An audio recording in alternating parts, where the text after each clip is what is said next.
갈라디아서 5장 1절부터 26절까지인데 오늘은 15절까지 하지만 26절까지 함께 그냥 다 읽도록 하겠습니다. 저와 함께 교독하십니다. 제가 먼저 1절 읽습니다. 그리스도께서 우리를 자유롭게 하려고 자유를 주셨으니 그러므로 굳건하게 서서 다시는 종의 멍에를 매지 말라. 보라, 나 바울은 너희에게 말하노니 너희가 만일 할례를 받으면 그리스도께서 너희에게 아무 유익이 없으리라. 내가 할례를 받는 각 사람에게 다시 증언하노니 그는 율법 전체를 행할 의무를 가진 자라. 의롭다함을 얻으려 하는 너희는 그리스도에게서 끊어지고 은혜에서 떨어진 자로다. 우리가 성령으로 믿음을 따라 의의 소망을 기다리노니 그리스도 예수 안에서는 할례나 무할례나 효력이 없으되 사랑으로서 역사하는 믿음뿐이니라. 너희가 다름질을 잘하더니 누가 너희를 막아 진리를 순종하지 못하게 하더냐. 검은 적은 누룩이 온 덩이에 퍼지느니라.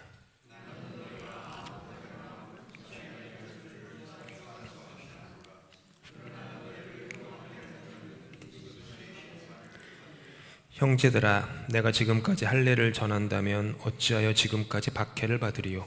그리하였으면 십자가의 걸림돌이 제거되었으리니. 형제들아, 너희가 자유를 위하여 부르심을 입었으나 그러나 그 자유로 육체의 기회를 삼지 말고 오직 사랑으로 서로 종 노릇하라.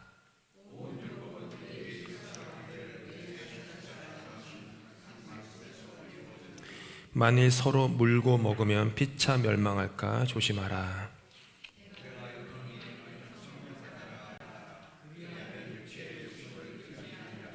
육체의 소욕은 성령을 거스르고 성령은 육체를 거스르나니 이 둘이 서로 대적함으로 너희가 원하는 것을 하지 못하게 하려 함이니라.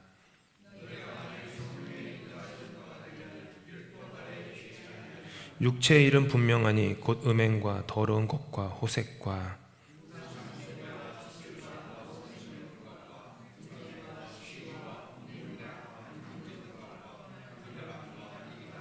투기와 술취함과 방탕함과 또 그와 같은 것들이라. 전에 너희에게 경계한 것 같이 경계하노니 이런 일을 하는 자들은 하나님의 나라를 유업으로 받지 못할 것이요.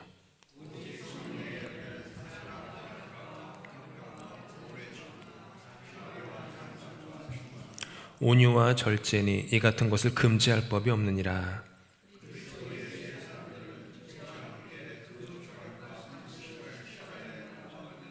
만일 우리가 성령으로 살면 또한 성령으로 행할지니.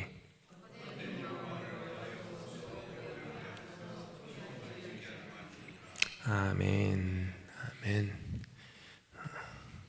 오늘 1절부터 15절 왼쪽 박스에 있는 것만 보고요. 다음 주에는 오른쪽 박스를 볼 테니까 갖고 오시면 좋겠습니다. 그리고 그 다음 주에는 제가 준비는 하는 중이지만 아마도 그냥 6장을 다 끝내야 하지 않을까 싶어요. 왜냐하면 요번에 그 사순절이 빠르더라고요.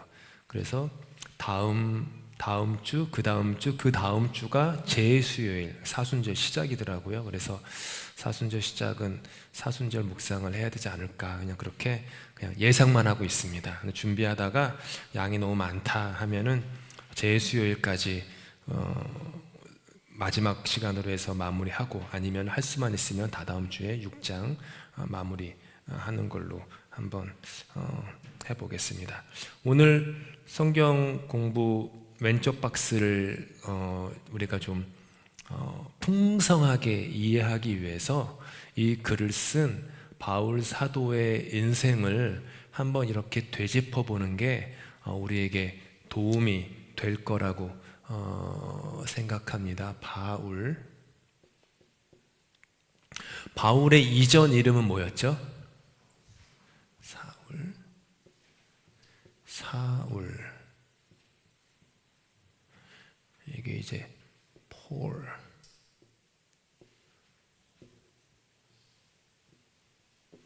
이렇게 되죠.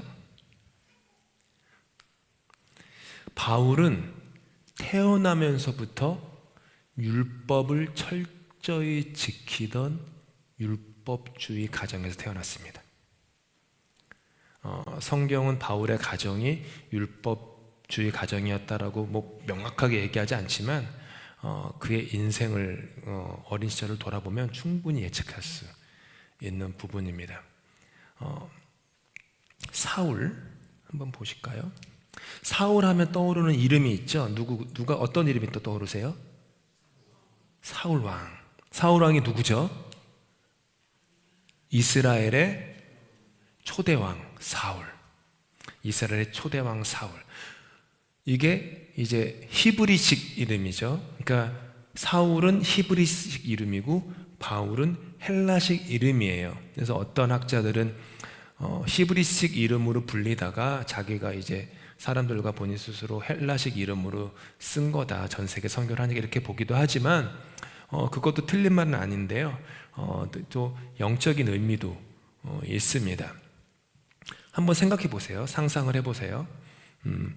바울이 스스로 이름을 짓지 않았겠죠? 누가 지었죠? 바울의 이름을 이렇게 사울로? 네? 자신 있게 얘기해 보세요. 부모님 반은 맞아요. 아버지가 지었죠. 당시에는 자녀의 이름을 그 어머니가 지을 수 있는 그런 어떤 그 권한이 죄송한 얘기지만 별로 없어요. 요즘은 어머니의 권한이 더 세지만 그 2000년 전에는 고대 사회에는 그 결정권이 없잖아요. 그러니까 아버지가 지은 거예요. 근데 사울의 고향이 어디죠? 다소. 이거 잘 아시니까 이 성경 공부하는 맛이 나네요. 다소예요. 다소. 안 지웠네요. 뭐지? 숨겨져 있는 비밀이, 지난주에 비밀이 여기 있군요.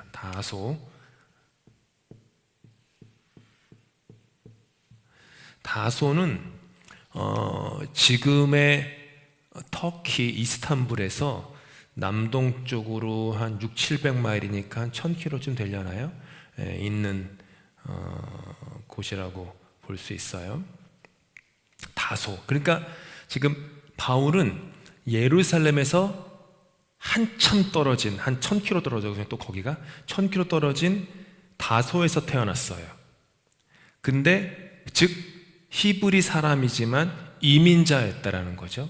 예루살렘 유대 땅 근처에 살지 않았던.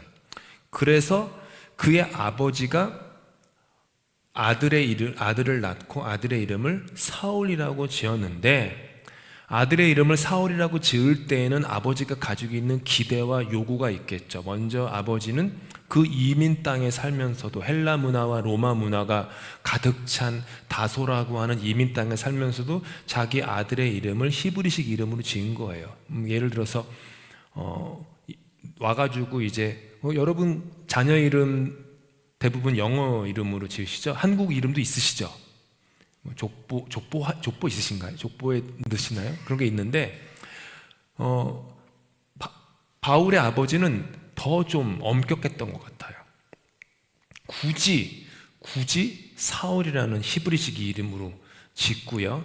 그리고 히브리식 이름으로 지었다라는 것은 내 아들을 우리 집안의 전통을 따라서 율법을 철저히 지키는 가정 안에서 율법을 철저히 지키는 아들로 키우겠다.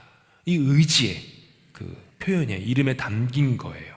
율법주의적 삶을 우리는 살겠다, 이런 거였죠. 그리고 이스라엘의 초대왕이었던 사울 왕과 똑같은 이름을 지었던 것은 사울의 가문이 사울 왕의 가문과 똑같은 베냐민 지파거든요. 그래서 베냐민 지파에서 가장 소위 말하는 출세했다고 하는 그 왕의 이름을 지으면서 왕의 이름을 따라서 지으면서 우리 아들도 출세해라, 입신양명해라, 이런 그 바울의 아들의 성공을 향한 그 욕망, 그 야망, 이런 것들이 있었다라고 하는 것이죠. 그래서 바울은 태어나면서부터 그런 부모의 기대와 그런 집안의 분위기에서 율법을 성실하게 지키는 히브리 어린 남자아이로 성장했습니다. 그러다가 근데 태어나면서부터 성경에 보니까 바울 스스로 사도께서 말씀하신 나는 로마 시민권이 있었다라고 해요. 태어날 때부터 로마 시민권이 있었던 거예요. 당시 로마 시민권은 무척이나 갖기 어려운 그 시민권이었습니다. 특별히 뭐 로마의 어떤 처음부터 옛날부터 로마인이었으면 로마 시민권이 있지만 이방인으로서 로마 시민권을 가지려면 한 두 가지 정도가 있어야 되는데, 첫째는 그 왕국이 아니죠, 그 로마 제국에 혁혁한 공을 세워야 돼요. 제국에 혁혁한 공을 세우면 우리 월드컵 4강 올라갔을 때 대한민국 정부가 히딩크 감독에게 명예 그 대한민국 시민권을 줬잖아요. 그런 것처럼 혁혁한 공을 세우면 그 시민권을 줬어요. 그게 아니면 황제는 아니더라도 지방의 통치자에게 그 막대한 양의 뇌물을 줘요. 뇌물을 막 쏟아 부으면 그 집안의 그 지방의 그 분봉왕 같은 사람들이 시민권을 이렇게 매수하는 거죠. 시민권을. 사울의 아버지가 로마 제국에 혁혁한 공을 세웠는지 아니면은 그 돈으로 매수를 했는지 모르지만 제 개인적인 추측으로는 후자가 더 가까울 거라 예측은 하지만 그렇지만 어쨌든 바울은 태어나면서부터 로마 시민권이 있었습니다. 그래서 바울의 아버지는 아들의 이름을 사울로 지으면서 너는 진짜 으뜸인 사람이 되어라 이렇게 했던 거죠. 그렇게 해서 그러면 율법주의의 가정에서 자랐습니다. 율법을 철저하게 지키면 지킬수록 성공하는 것, 이게 당시에 유대인 히브리인들에 있어서 성공의 중요한 조건 중에 하나였죠. 바울 안에도 이 성공에 대한 야망이 있었어요. 그래서 15살도 안 되는 나이에, 정확하지는 않지만 학자에 따라서 12살 혹은 15살 요 정도로 예상을 하는데, 그 정도 되는 나이, 12살, 15살이면은 중학생 나이잖아요. 그때 혼자 유학을 떠나요. 저 멀리 다소에서 예루살렘으로 유학을 떠나요. 1000km 떨어졌어요. 뭘 공부하러 떠나냐 하면 율법을 공부하러 유학을 떠나요. 그러니까 우리 교회에서는 율법이다라고 하는데 세상에서 얘기하면 법 공부를 하러 떠났다라고 하는 거예요. 법학자가 되는 거예요. 그래서 유학을 떠납니다. 바울이 태어나고 자란 다소라는 곳은 이 런던과도 같은 도시였어요. 런던이 교육도시라고 좀 많이 하잖아요. 한국에는 청주인가요? 교육도시가? 청주라고 하나? 그렇게 교육도시가 있어요. 다소가 교육도시로 유명한 곳이에요. 그래서 아주 양질의 율법 교육을 받으면서 자라다가 아마 학문적 성취가 뛰어났던 것 같아요. 학문적 성취도 뛰어났고 그리고 야망도 있었기 때문에 그 12살에서 15살 정도 되는 나이에 그 멀리 1000km를 걸어가지고 예루살렘으로 유학을 떠난 거예요. 그래서 예루살렘에서 히브리인들에게 가장 유명한 그리고 가장 존경받는 율법학자, 법학자, 지금으로 치면은 법대 교수인 거죠. 법대 교수 혹은 뭐 대법원장쯤 되려는지는 모르지만 가말리엘이라고 하는 분의 문하로 들어가서 사사를 받습니다. 그래서 바울은 율법만 파고들었어요. 오직 율법만 파고들었고 율법으로 탁월한 성취를 이루었어요. 율법으로 탁월한 성취를 이루니까 그는 18세에서 19세 정도 되는 나이에 이미 랍비로 활동하기 시작해요. 대단한 거죠. 20세도 안 됐는데 랍비로 활동을 하고 그 학문적 성취와 그 율법 행함의 그 엄숙함, 철저히 율법을 지키는 그 모습으로 말미암아 아주 소수의 사람들만 입회가 허락되는 바리새파에 들어가게 돼요. 교회에서는 바리새인 되게 이렇게 좀 안 좋게 얘기를 많이 하지만 당시에 바리새파 그러면요, 캐나다에서 가장 그 존경받는 어떤 특권층이 어디냐면 로얄 소사이티 오브 캐나다, 그러니까 RSC 있어요. 그러니까 캐나다 왕실 뭐 단체 이런 거, 거기서 이제 뭐 국가야도 큰 공을 이룬 분들만 들어가는, 그러니까 그 대영 제국 쪽에 있는 대부분의 것들이 로얄 소사이티 오브 썸띵이 꼭 있어요. 호주에 가도 있고 영국에 가도 있고 다 있거든요. 거기에 들어가는 사람들은 진짜 뭐 대단한 분들이거든요. 바울이 그런, 바리새파는 그런 사람들이에요. 바울이 그렇게 특권층에 들어가게 되죠. 근데 바울이 그렇게 율법을 철저히 지키려고 이렇게 힘을 줄수록 오히려 더 바울을 옥죄는 사슬이 되었어요. 그러니까 율법을 철저히 지킬수록 율법이 오히려 나를 더 옥죄이는 종의 멍에를 매게 된 거예요. 근데 벗어날 길이 없으니까 안 되겠다 해서 율법을 더 만족시키고자 바울이 눈을 돌려서 타겟을 삼은 게 이제 막 새롭게 시작되어서 뿌리를 내리고 조금씩 성장하기 시작하는 기독교. 아직 뭐 종교는 아니고요. 당시는 기독교가 아니죠. 그냥 히브리 종교에서 있는 하나의 분파 정도로 여겼던. 근데 그 사람들은 이상하게 예수를 그리스도로 믿는 사람들, 그 사람들을 향한 그 타겟을 삼아요. 희생양을 삼아요. 그래서 율법을 철저히 지키기 위해서 저들을 핍박하면 핍박할수록 내가 하나님으로부터 의로움을 얻는다라고 하는 그런 생각을 갖게 되었어요. 그래서 율법을 만족시키고자 교회를 핍박해요. 그래서 왜냐하면 교회는, 당시 그리스도의 교회는 하나님과 동격으로 여기던 율법을 이렇게 파기하는 위법단체로 여겨졌고 하나님의 적으로 여겨졌기 때문에 이들은 enemy of God, 하나님의 적이다. 그러니까 하나님의 적을 없애야겠다. 하나님의 영광을 위해서, 하나님의 이름을 위해서, 하나님의 거룩하심을 위해서 내가 이들을 없애야겠다, 이들을 핍박해야겠다, 이런 생각으로 자기의 몸을 다 던진 거죠. 아시겠죠? 던졌어요. 지금도 이런 일들이 있죠. 하나님의 영광을 위해서 내가 하는 겁니다 하면서 막 핍박하고 뭉개고 죽이고 하는 일들이 있죠. 바울도 그랬던 거예요. 그래서 그런 일을 하기 위해서 잘 아시다시피 다메섹으로 가고 있었습니다. 길을 가다가 길 위에서 그 존재의 혁명을 만나요. 예수를 만나서 존재가 바뀌어요. 교회를 핍박하러 가는데 예수가 찾아와요. 이거를 잘 보셔야 돼요. 바울은 교회를 세우기 위해서 교회를 사랑하는 마음으로 그 성도들을 아끼는 마음으로 길을 가다가 예수를 만난 게 아니에요. 그러다 만났으면 내가 교회를 사랑하고 내가 섬기는 이 나의 마음, 이게 이 공로가 되어서 예수님이 찾아와 주신 게 되는데, 바울은 반대였잖아요. 교회를 핍박하러 가는 사람이었어요. 핍박하러 가는데 예수님이 찾아온 거예요. 거기서부터 지금 바울의 복음의 눈이 띄어진 거예요. 내가 찾아가는 게 아니라 그분이 나를 찾아오셨다.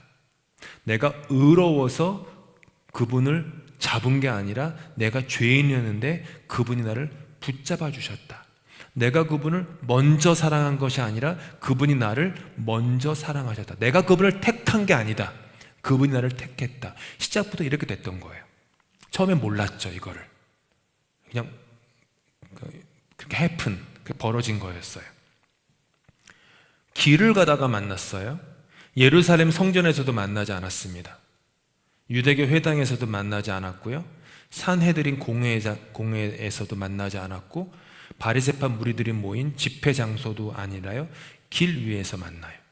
길 위에서 자신의 일상 삶 속에서, 삶의 일상 속에서 만난 거예요. 그때 아시다시피 빛이 임해요. 근데 여러분 성경 자세히 보면 아시지만 빛이, 눈이 머니까 빛이 눈을 딱 쏜 게 아니라요, 빛이 바울을 둘러싸요. 그냥 애워싸요. 애워싸는 빛을 만나요. 그러면서 눈이 멀어요. 이게 이제 이거를 바울이 스스로 영적으로 나중에 이제 아라비아에 가서 해석을 하면서 어떻게 생각을 했었냐 하면, 눈이 멀게 된 거예요. 예수의 빛을 만나니까. 다른 얘기, 이 얘기는 지금까지 내가 보았던 모든 것들 소용이 없다라는 거예요. 내 눈으로 율법을 보고 사람을 보고 세상을 보고 나를 보고 나는 성공해야지 이렇게 봤던 나의 보았던 모든 것들이 예수님 만나니까 예수님이 말씀하신 거예요. 소용이 없다. 그리고 눈이 머니까 어떻게 돼요? 다른 사람의 도움을 받아가지고 다메섹에 있는 집에 들어가요. 다메섹에 있는 집에 들어가면 지금도 그 다마스커스에 가면은 그 길이 남아있다고는 하는데, 당시 로마 제국에서 가장 긴 직선거리가 있었어요. 지금이야 이 직선거리라는 게 너무 당연한 거지만, 당시에는 그 건축이 발달되지 않고 지형이 복잡하기 때문에 길들이 웬만하면 거의 다 꼬불꼬불하거든요. 직선으로 뻗었다라는 것은 굉장히 유명한 길이에요. 그래서 성경에 보니까 직가라는 곳에 있는 집에 들어가다. 직가라는 말은 직선도로라는 뜻이잖아요. 직가, 직선도로. 거기를 가요. 이게 뭐냐 하면은 내 앞에 놓인 직선 거리, 내 인생의 여기 보면 직선을 뻗은 이 길조차도 똑바른 걸음으로 걸을 수 없을 정도로 비틀거리는 바울의 죄악된 예전의 모습이었다라는 거예요. 다른 사람의 도움을 받아서 그 쭉 뻗은 직가를 걸을 수 있을 정도로 그의 삶이 그만큼 율법주의에 망가져 있었다라고 하는 뜻이죠. 금식을 하며 기도를 하죠. 하나님이 금식을 시켜요. 지금까지 사울이죠. 사울, 너를 살게 했던 모든 그 생존의 수단들이 너의 영혼을 더 이상 살릴 수 없다. 이거예요. 바울이. 이걸 경험한 거예요. 그리고 아나니아를 통해서 안수와 세례를 받고 그리스도를 영접하고 눈이 뜨이죠. 그 다음에 아라비아 지역으로 가요. 웬만하면 이거 저거 다 아시는 내용이죠. 보통은 아라비아 그러니까 우리가 아는 것은 아라비아는 사막이지. 아라비아의 로렌스, 언제나 로렌스가 사막에서 했으니까 사막인데, 근데 아라비아라는 곳이 꼭 사막은 아니에요. 사막이 포함된 지역, 그 나바테아라고 하는 왕국이 있었던, 지금은 사라진 지역인데, 거기서 포교 활동을 했을 거다라고 많은 사람들이 얘기하지만은 그걸 떠나서 그곳에 있으면서 본인이 그 3년 동안에 어떤 삶을 살았는지 얘기를 하나도 안 하니까 알 수가 없거든요. 다만 그 3년 동안 아무래도 많은 영적인 성찰을 하는 시간을 겪게 되죠.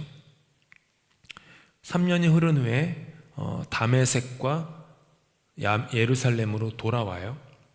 근데 다메섹에서는 이전에 그를 좋아하던 유대인들이 그가 변심을 하니까 이제 그가 그를 너무 싫어해요. 그래서 죽이려고 위협해서 도망쳐 나오고, 그러면 이제 그리스도인들이 있는 교회, 예루살렘 교회에 갔는데, 예루살렘 교회에 있는 교인들은 바울이 예전에 악명이 높았잖아요. 그리스도인들을 잡아서 죽이고 스데반 집사도 죽이고 이런 악명이 높았기 때문에 바울의 회심을 믿질 못해요, 처음에.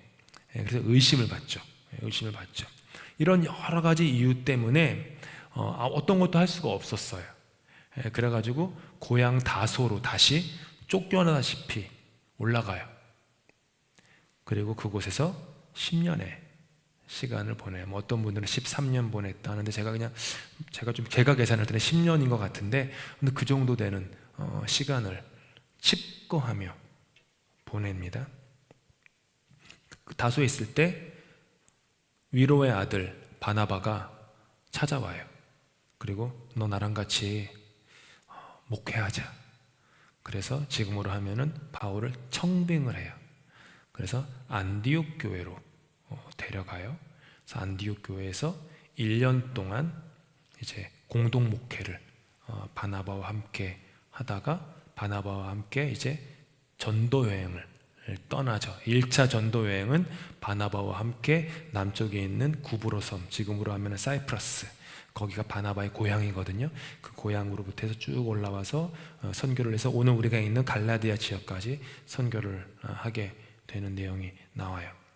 첫 전도 여행을 다니다가 길에서, 전도 여행은 길이잖아요. 길에서 처음으로 사울이 바울로 불리기 시작해요. 그때부터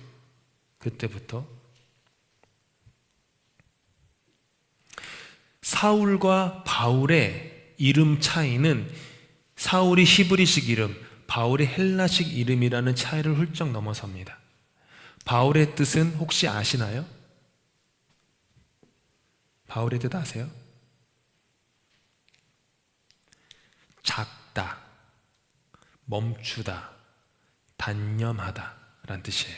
파울러스에서 왔거든요. 파울러스라는 동사에서 와가지고 폴이 됐는데, 작은 자, 멈추는 자, 단념, 포기한 자. 즉 바울은 사울에서 바울로 변하면서 이름이 바뀌면서 율법주의의 길을 단념한 거예요. 율법주의의 길을 멈춘 거예요. 성공을 향한 사울의 야망과 욕망을 내려놓고 작은 자가 되기로 다짐한 거예요. 그래서 주변 사람들은 바울을 작은 사람으로 부른 거예요. 멈춘 사람, 내려놓은 사람, 이렇게 부른 거예요. 그리고 하나님이 그렇게 작은 자가 된 바울을 오히려 더 높게 쓰시죠. 이게 바울의 간략한 인생인데, 여기서 오늘 바울이 말하고자 하는 본문의 내용들이 바울의 인생 속에서 경험을 통해 이렇게 나오게 되는 거예요. 바울은 그냥 머리를 가지고 현학적인 가르침을 주는 게 아니라 자기가 지난 갈라디아서 쓰기까지 20년이 넘는 그 시간 동안에 본인이 going through 한 거, 하나님 앞에서 몸부림치고 기도하고 씨름하고 깨닫고 회개하고 이랬던 깨달음을 갈라디아서를 통해서 쏟아내는 것이죠. 그래서 갈라디아 교인들에게 오늘 1절에서 말씀하세요. 가지신 유인물 가지고요. 1절 함께 읽습니다. 1절 시작. 그리스도께서 우리를 자유롭게 하려고 자유를 주셨으니 그러므로 굳건하게 서서 다시는 종의 멍에를 매지 말라. 이건 바울의 머리가 아니라 바울의 경험에서 나온 거예요. 즉 복음은 우리를, 인간을 자유케 하지만 율법은 인간을 종의 멍에에 묶는다, 이 얘기예요. 아시겠죠? 율법은 우리를 종의 멍에에 묶고 복음은 우리를 자유케 해요. 꼭 기억하셔야 돼요. 내가 뭔가 매여 있다, 내 마음이, 내 영혼이 묶여 있는 것 같다, 내 영혼이 가나안에 있지 않고 애굽에 있다 라고 하면 율법주의가 밑바닥에 흐르고 있는 걸 수도 있어요. 내가 근데 자유하다, 복음에서 오는 거예요. 율법 아래에서 행복을 도모하면 노예가 됩니다. 바울이 경험한 거예요. 율법 아래에서 행복을 도모하면 도모할수록 그는 스스로의 노예가 돼요. 왜냐하면 다들 아시지만 내가 가진 인간으로서의 욕망은요, 끝이 없어요. 정말로 욕심이 끝이 없어요. 이거 하나만 있으면, 이거 하나만 성취되면 내 인생 완성돼라고 해도요, 그게 성취가 되잖아요. 그럼 또 욕심나요. 계속. 그러니까 끝이 없어요. 그러니까 인간은 자기의 힘으로 자기의 욕심과 욕망을 만족시킬 수가 없어요. 평생을 영적인 자유함 없이 노예가 되어서 종살이를 하게 되죠. 그게 율법 아래에 있는 인간의 그 저주 같은 거예요. 또한 율법 아래에 있으면 금생과 내세에 율법의 정죄를 받아요. 이거죠. 내가 율법을 지키는 지킴으로 의로워지게. 그러니까 내가 의로워지는 수단은 율법이다. 그리고 율법을 지킴으로 의로워져서 그 의로움의 결과로 구원받는다. 이 원리로 인생을 살다 보면 결국 내가 살아가는 이 금생에서와 내세에서 나를 판단하는 것은 율법이 되는 거잖아요. 율법이 나를 판단해요. 그러면 언제나 나는 율법의 정죄만 받는 거죠. 율법주의에 따르면 유대교로 개종한 이방인은요, 누구든지 시내산에서 이스라엘에게 주어진 계명을 모두 다 지킬 책임이 주어졌어요. 모두 다요. 랍비들이 그것을 세어봤대요. 저는 안 세봤는데 세어봤대요. 고맙게도 몇 개냐 하면 성경에 613개다 라고 세었대요. 613개. 바리새인들이 또 거기다가 여기다 바일러라고 부칙들 있잖아요. 부칙은 또 훨씬 더 많은데 굵직한 율법만 613개. 613개를 지었는데 613개 많잖아요. 좀 많다고 생각하지 않으세요? 지킬 수 있나? 613개? 외우지도 못할 것 같은데요. 랍비들은 율법에 613개 율법이 있는데 613개의 율법 중에 일부만이라도 거부하면 그것은 율법 전체를 거부하는 거다라고 했어요. 온전한 율법 지킴을 요구했죠. 그런데 하다 보니 이게 안 되는 걸 알거든요.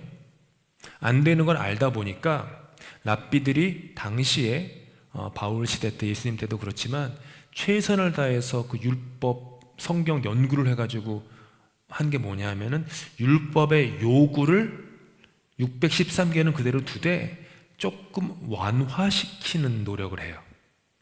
그러니까 율법을 완화시키는 거예요.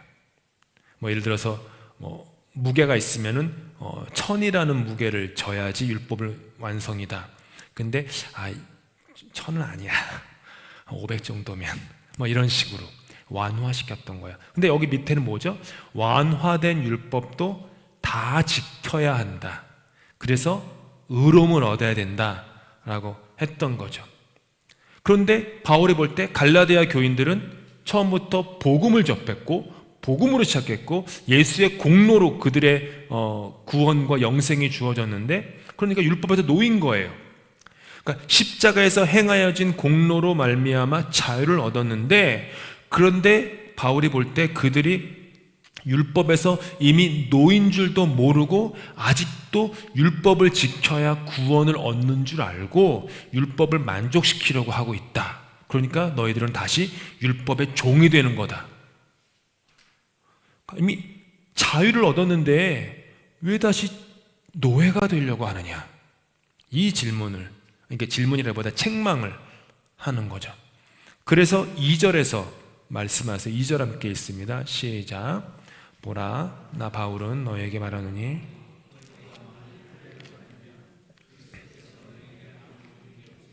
자 보세요. 할례를 받으면, 유대주의자들이 갈라디아 교인들에게 요구했던 게 할례였어요. 할례라고 하는 613개의 율법 중에 하나를 받으면 그리스도가 너에게 유익이 되지 않는다. 왜? 할례라는 율법의 일부분을 용납하면 율법 전체를 용납하는 것이다. 만약 할례를 받으면 그 할례가 포인트하고 있는 율법 전체에 복종해야 된다라고 하는 것이죠. 그러면 너희가 만약 그 길을 택한다. 그러면 은혜의 길과는 반대의 길로 가는 것이다 라고 하는 거예요. 그러다 보니까 그리스도의 죽음이 그들에게는 아무 상관이 없게 되는 거예요. 할례를 받으려면 할례를 받아서 하나님을 만족시키고 하나님께 인정을 받겠다라고 하는 마음 밑바닥에는 뭐가 있냐 하면 예수가 충분하지 않다라는 마음이 있는 거예요. 이게 되게 중요해요. 이거 지금도 우리는 그래요. 예수님 한 분으로 충분하지 않으니까 내 밑바닥에서 마음 저 깊은 곳에서 이것도 해야지, 저것도 해야지, 막 이런 할례도 받아야지, 막 이런 마음들이 뭔가 불안한 거예요. 마음들이. 그렇게 되면은 그리스도와 그분이 하신 일이 온전해지지 않은 일로 그냥 격화시키는 거고요. 주님, 당신은 내게 충분한 분이 아닙니다 라고 얘기하는 거예요. 그러니까 그리스도의 십자가의 죽음이 유익이 되지 않는 것이죠. 그런 얘기를 이제 바울 사도께서 끌어오시면서 이제 5절, 6절에서 이제 바울 사도가 가진 신학의 아주 중요한 신학적 그 내용을 5절, 6절에서 얘기하세요. 5절, 6절 함께 있습니다. 시작. 우리가 성령으로 믿음을 따라 의의 소망을 기다리노니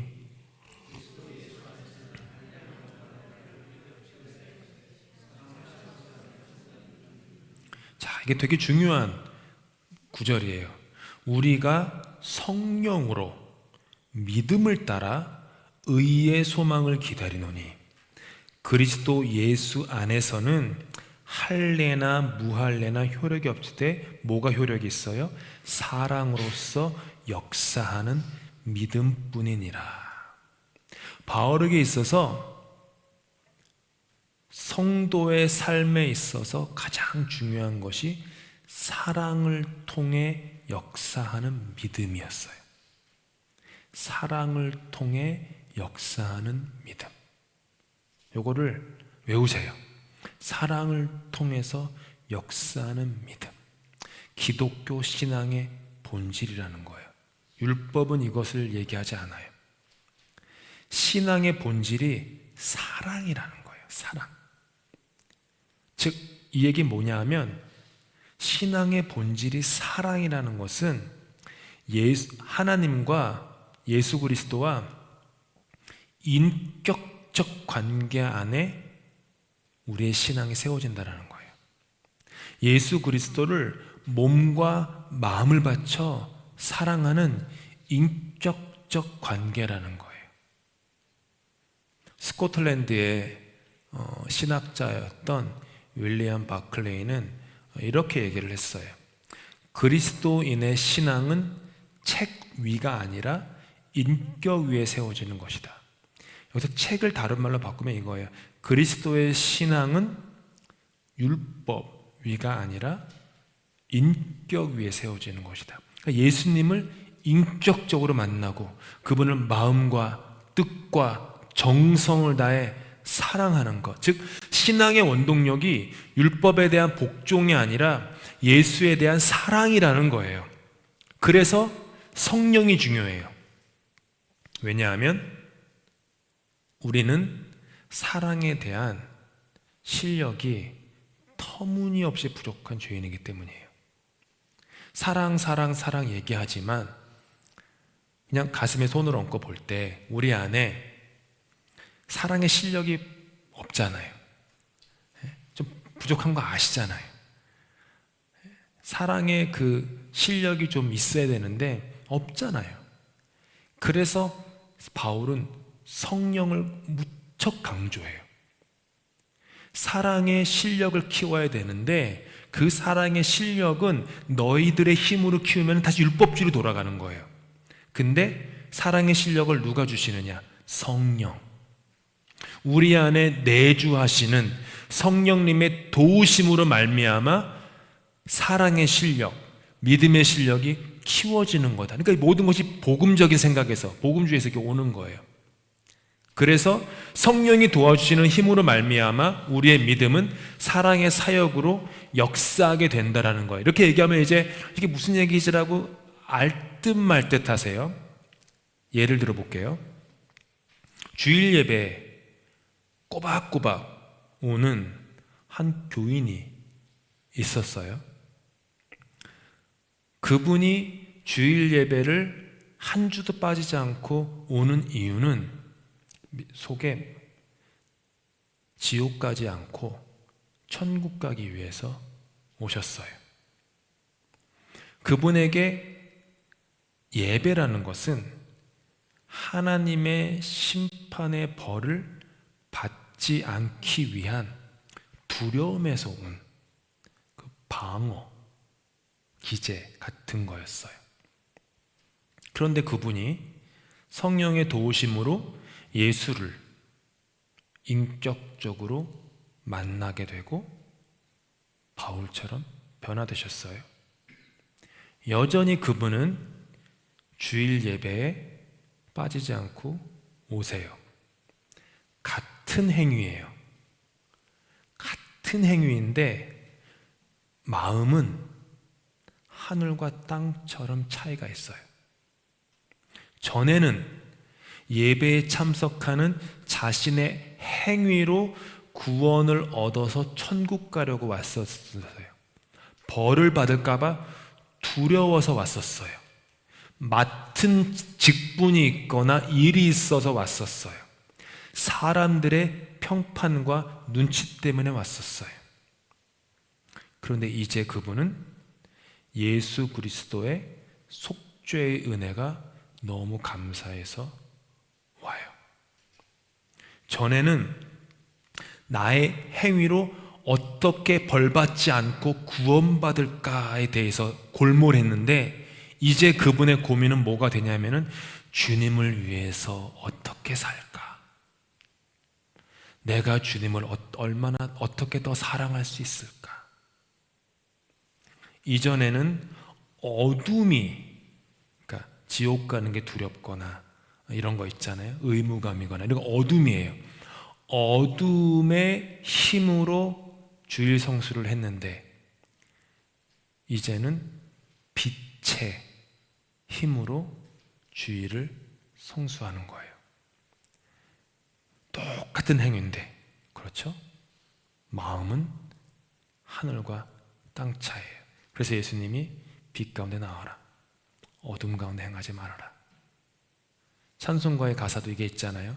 나의 진정 사모하는 예수여, 음성조차 반갑고 밤낮 불러서 찬송을 드려도 늘 아쉬운 뿐일세. 그러니까 밤낮 불러서 찬송을 불러도 늘 아쉬운 거예요. 우리 주님 사랑 너무 감격해서 그 마음으로 오게. 바울이 볼 때 그게 율법에서 복음으로 변한 사람의 삶이었던 거죠.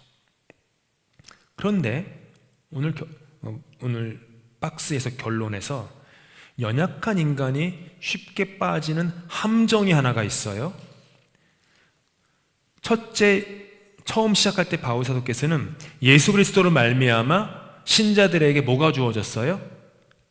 자유가 주어졌어요. 자유.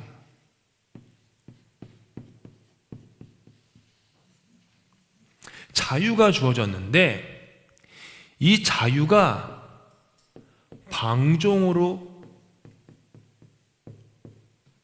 빠질 수 있다는 것을 바울 사도가 너무 잘 알았어요. 그래서 13절에서 15절에 말씀하세요. 함께 읽습니다. 시작. 형제들아 너희가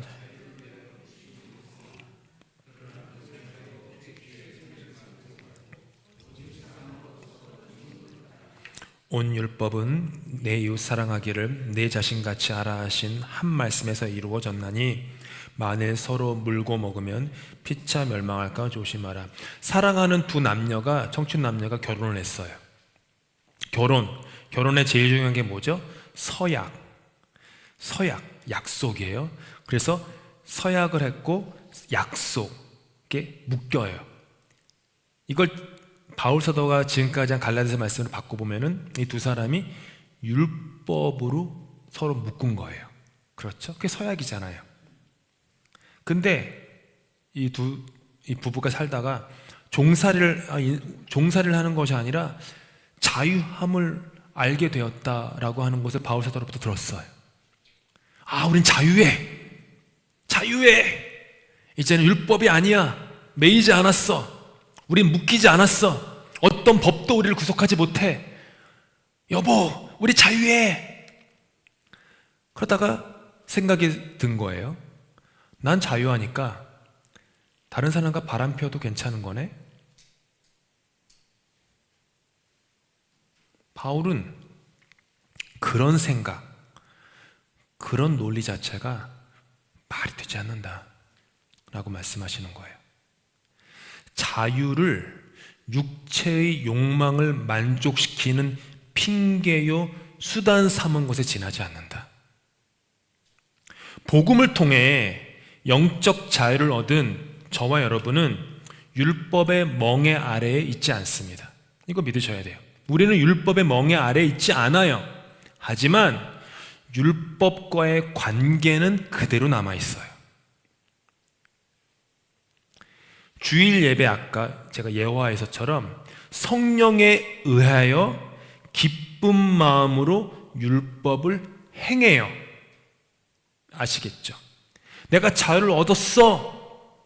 나 내 자유의 복음으로 교회 다니지 말아야지.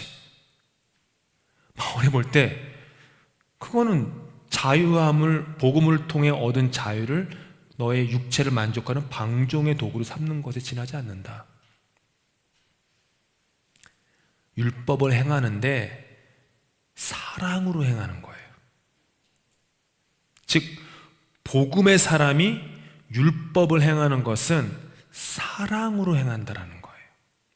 그러니까 율법과 복음이 서로 구별되어서 떨어져 있는 게 아니라 제가 오늘 갈라디아서 공부를 하면서 느낀 깨달은 거는 율법이 이런 하나의 원이라고 하면 복음이 이렇게 구별된 원이 아니에요. 율법이 원이 있으면 더 큰 동그라미가 복음인 거예요. 복음이 율법을 끌어안는 거예요. 아시겠죠? 복음이 율법이라는 큰 그릇 안에 담겨지는 거예요. 율법과 상관없이 내가 하고 싶은 대로 하고 하고 싶은 말을 하고 나의 취향과 욕망과 감정이 이끄는 대로 내 마음대로 한다는 것이 아닌 것이죠.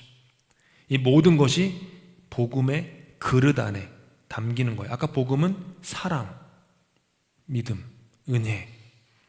그래서 성령으로 믿음을 따라 사랑으로 율법을 행해죠. 그래서 예수님께서는 으뜸 가는 율법을 지켜라라고 하셨어요. 주 너의 하나님을 뭐라고요? 사랑하라. 그리고 내 이웃을 내 몸과 같이 사랑하라. 하나님을 향한 율법의 의무가 있다라는 거죠. 그거는 하나님을 사랑하는 거예요. 율법주의자들이 그걸 다 놓쳤던 거예요. 율법은 613개를 다 지키는데 사랑이 없었어요. 사랑 없이 하나님을 사랑하려 했던 거는 다름없는 거죠.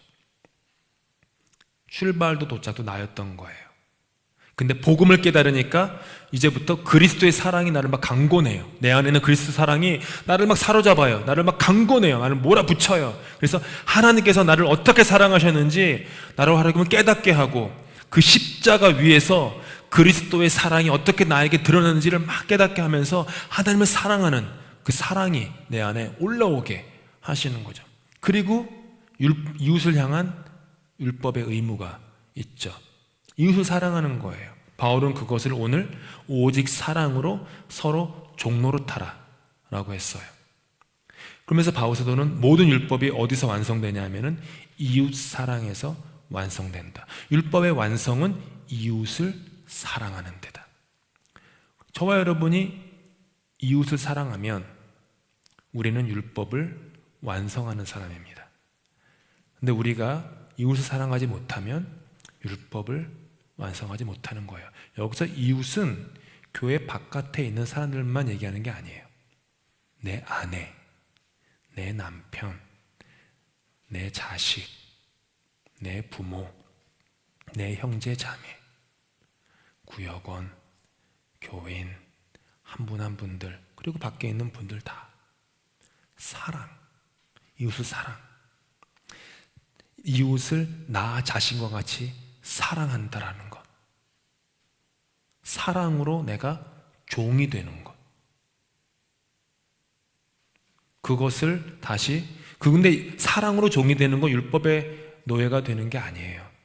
사랑을 통해 역사하는 믿음이기 때문에 서로를 진정 자유케 하는 것이죠. 중고등부 다닐 때